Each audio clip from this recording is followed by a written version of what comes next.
देखो एंडिंग में तो ओम जेल में है और बेचारा सोच रहा है कि मैं बाहर कैसे निकलूं। और उसका दोस्त जो मुराली है वो बेचारा फोन लगा रहा है कि इसकी बेल करा दूं। पुलिस ने बोला आज बेल वैसे भी नहीं होगी, कल सुबह प्रोसेस होगा। चलो निकलो यहाँ से। अब मुराली पहुंचा तो पहुंचा मदद करने के लिए कहा, पंडित जी के पास, यानी कि उसके खुद के ही घर में, जहां वो जगदीश को बुलाता है, यानी उसके बड़े भाई को ओम के, कि भाई बाहर आओ, कुछ बात करनी है आपसे। जहाँ गायत्री बोलती क्या बात करनी है, यहाँ पे खुल के करो, ऐसा क्या हो गया है जो तुम अपना मुंह खोलने से भी डर रहे हो। वो क्या है ना भैया जी कि ओम थाने में है, जेल में। बाबूजी ओम थाने में, अब क्या कर दिया ओम ने। इतना जोर से बोली कि बाबूजी बा बहन तीनों उठ के आगे, क्या हुआ। बोला ये सब पूरी स्टोरी सुनाई कि उसको मार के, बोला मार के आया है। उसके गुस्से का तो सब लोग जानते, पर ये नहीं पता था कि ओम आठ भी उठाता है किसी के ऊपर। आज हाथ उठाया है, कल पता नहीं क्या करेगा। मुझे तो लगता है कि उसको जेल में ही सड़ना चाहिए। मैं तो बोलता हूँ बाबूजी उसकी बेल नहीं करानी चाहिए। वो ठीक कह रही है मुराली, गलती की है तो सजा भुगतेगा वो। उसके बाप भी बड़ा आदर्श बनता है यार ये इंसान।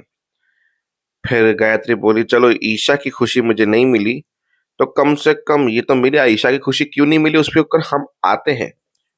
जहाँ जगदीश ने बोला मेरा भाई है, मैं फर्ज निभाऊंगा, चलो चलते हैं। जहाँ गायत्री ने बोला मुझे मेरे फर्ज से रोकना मत करने के लिए, मेरा बड़ा भाई है। उसकी माँ ने बोला ये हुआ नहीं बात, जा अपने भाई की मदद कर। तो वो लोग निकल गए। अब गायत्री ने बोला मैं चैन की नींद सोऊंगी, क्योंकि एक प्लान तो सक्सेस हुआ पर वो भी नहीं हो पाया। अब आते हैं कांड पे, जहाँ दूसरे गहने ईशा के निकाले गए चेक करने के लिए। सब नकली निकले सिवाय कंगन को छोड़ के। कंगन असली थे, बाकी सारे गहने नकली निकले। जहाँ माया ने बोला मैं आपकी तरफदारी कर रही थी और आप खुद नकली गहने पहना कर यहाँ पे आके और मेरा सर झुका दिया शर्म के मारे आपने। फिर लोगों ने इंजाम लगाना शुरू किया, अरे रे माया जी आपको पता नहीं है, ऐसे लोग बड़े घर में शादी करते हैं। आपका सब पैसा जायदाद हड़पने के लिए लड़की आपके बेटे को फंसा कर बैठी है। इनके पास अरेंजमेंट करने के लिए कुछ नहीं था तो कुछ असली कुछ नकली डाल के कर दिया दिखावे के लिए कि हम भी बड़े खानदान से हैं। पर इनका असली प्लान तो आपका सब कुछ लूटना है। ये वो। फिर सुभाष का मुंह चुप था तो माया ने बोला कुछ तो बोलिए। बोला मैं वही सोच रहा हूँ क्या बोलूं। ये गहने नकली कैसे हुए मुझे अभी तक नहीं पता। और गुमनाम भाई साहब, आपकी चुप्पी बता रही है कि आप इसके बारे में जरूर जानते हैं। तो मुंह बंद वाला इंसान क्रिमिनल होता है, इसलिए आप बोलिए। बोला मैंने जो किया सेठ जी आपकी भलाई के लिए किया था। फाट एक गुमनाम को और पड़ी दूसरी बार।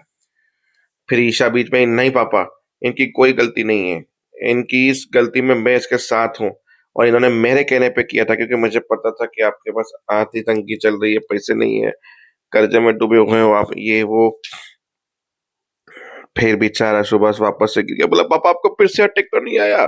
फिर सारी दवाइयाँ आती है, पिलाई जाती है, फिर पता चलता है कि मुझे अटैक के बारे में ईशा को पता था और ये सब कुछ ईशा ने किया है। पापा की इज्जत मान सम्मान के लिए सब कुछ किया है ईशा ने।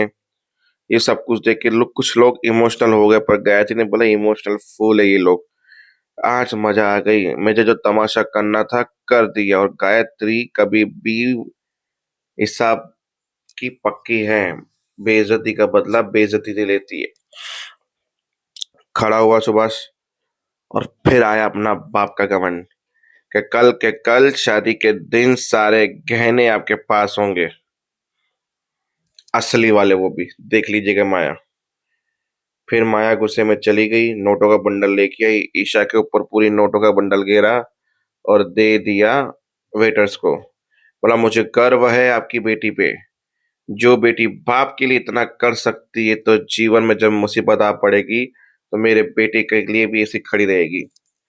तो मुझे ऐसी लड़कियां पसंद हैं जो अपने बाप के लिए इतना कुछ करती हैं।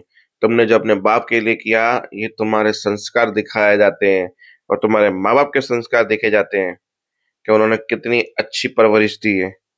अब चाहे कितना बड़ा तूफान क्यों ना आ जाए, ये शादी नहीं रुकेगी।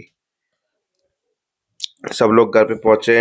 ईशा के बाप ने जायदाद के कागज बागज सब उठाए, निकला, किसी एक इंसान के पास गया, हाथ पैर जोड़े, रोजी दिखाई, ईंट दिखाई, माथे पे रखा, पैर छुए, पैसे चाहिए, कुछ भी हो जाए। उसने पैसे दिए, पैसे लेके गाड़ी स्टार्ट की, गाड़ी स्टार्ट नहीं हो रही थी।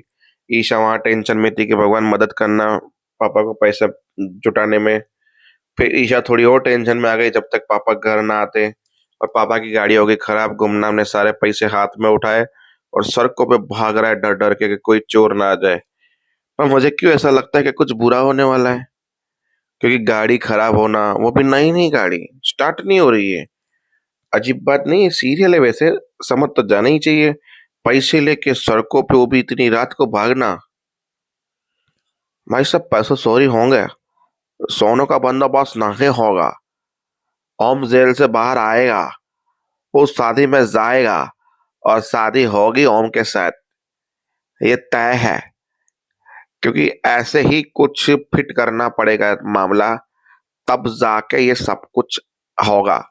वरना सोचो, ओम क्यों करेगा शादी? ओम पहुंचेगा, मजबूर दिखेगा तभी करेगा शादी, वरना ये बैठेगा ही नहीं ना ओम की शादी डायरेक्ट। ओम ऐसा तो है नहीं कि दूल्हे को हटा के खुद बैठ जाएगा, इतना लड़की से प्यार करना, वैसा भी नहीं है सिस्टम यहाँ पे। तो सिस्टम बिठाने के लिए ये पैसे चोरी करवाने पड़ेंगे या सुभाष को फिर से अटैक देना पड़ेगा। तो देखते रहिए, तब तक के लिए जय हिंद।